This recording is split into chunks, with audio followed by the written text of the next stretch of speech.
শুভেন্দুরা মহুয়া মৈত্র গুজরাটি নিয়ে অসম্মান করার পর গুজরাটি ভাষায় দেওয়াল লিখন হয়েছে। মহুয়া মৈত্র গুজরাটিদের নিজেরাই আপনারা তো বুম আমাকে লাগাবেন, আমার লোকেরা তো বুমকে সরাবে।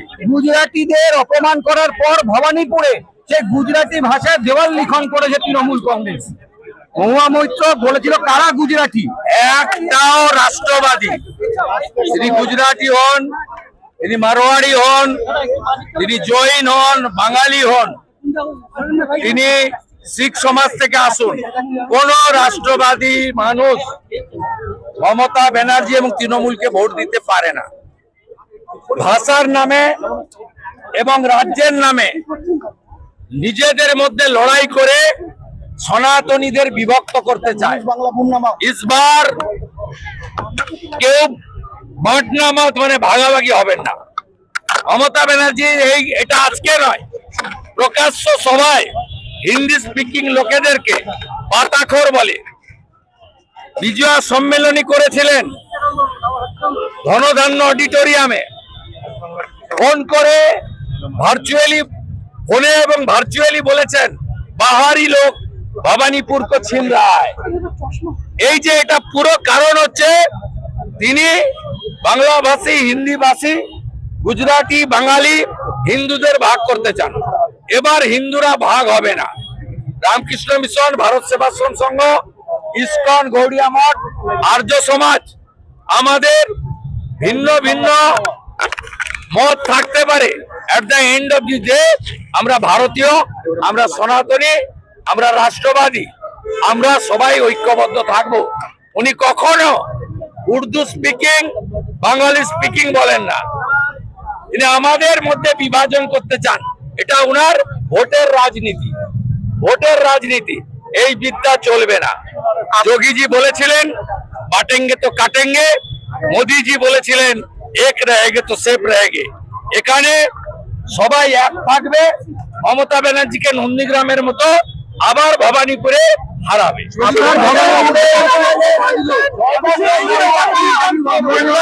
আপনার ভবানীপুরে সভা করবেন, তাই নিয়ে কটাক্ষ করে কিছুক্ষণ আগে ব্রাত্য বসু বলেছেন যে প্রয়োজন হলে ওনাকে ওখানে ট্রাম্পকে নিয়ে এসে সভা করুন। আপনার ভবানীপুরে মোদী সভা, এই লোকটার অধঃপতন অনেক আগে হয়ে গেছে। একে কেউ ব্রাত্য বলে না, ভৃত্য বলে। মেরুদণ্ডটা বন্ধক দিয়ে দিয়েছে কালীঘাটে। একটা অধ্যাপক, নাট্যকর্মী, তার ক্ষমতার জন্য এই অধঃপতন সত্যি কষ্টদায়ক।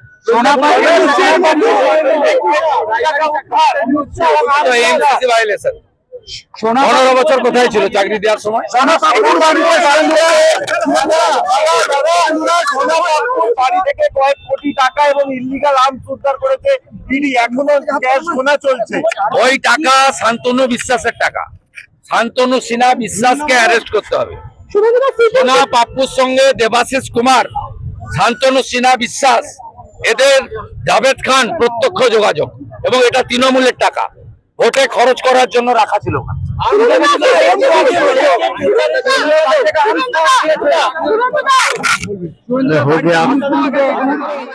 কর্মীদের আবেগ সম্মান রেখে কেন্দ্রীয় নেতৃত্ব ঠিক করবে। তো এই নির্বাচনে আমরা সবাই, বিজেপি কর্মীরা, সংগঠকরা ঐক্যবদ্ধ ভাবে লড়াই করছে। আমরা বিজেপি ঐক্যবদ্ধ পরিবার, আমরা মোদিজিকে সামনে রেখে এই নির্বাচন লড়ছি। মোদিজি নিজে দমদমের সভায় বলে গেছেন আমি গ্যারেন্টার। অতএব কর্মীদের আবেগ থাকতে পারে, কিন্তু ফাইনালি মোদিজি ঠিক করবেন কার হাতে বাংলা তিনি তুলে দেবেন। আপনারা এখন এসব না ভেবে মমতা ব্যানার্জির পরাজয় সুনিশ্চিত করুন। বাংলার স্বার্থে, বেকার যুবক যুবতীর স্বার্থে, বোন দিদি কন্যাদের স্বার্থে এটা খুব প্রয়োজন। মমতা ব্যানার্জিকে হারানো, তৃণমূলকে প্রাক্তন করা এবং বিজেপিকে ব্যাপক সংখ্যাগরিষ্ঠতা নিয়ে সরকারে বসানো। কার কার নমিনেশনের জন্য অমিত শাহ আজ আসছেন? আগামীকাল আপনার কি কর্মসূচি? আগামীকাল 11টার সময় হাজরা মোড়ে জমায় মাননীয় অমিত শাহজি 11টা 30 নাগাদ পৌঁছাবেন।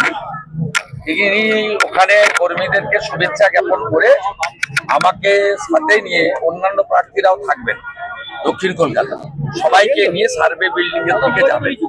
পুলিশ 200 মিটার আগে যেমন করে দেবেন, তারপরে বাকিটা আমরা যারা নেতৃত্ব এবং প্রার্থী তারা গিয়ে মনোনয়নপত্র জমা দেবেন।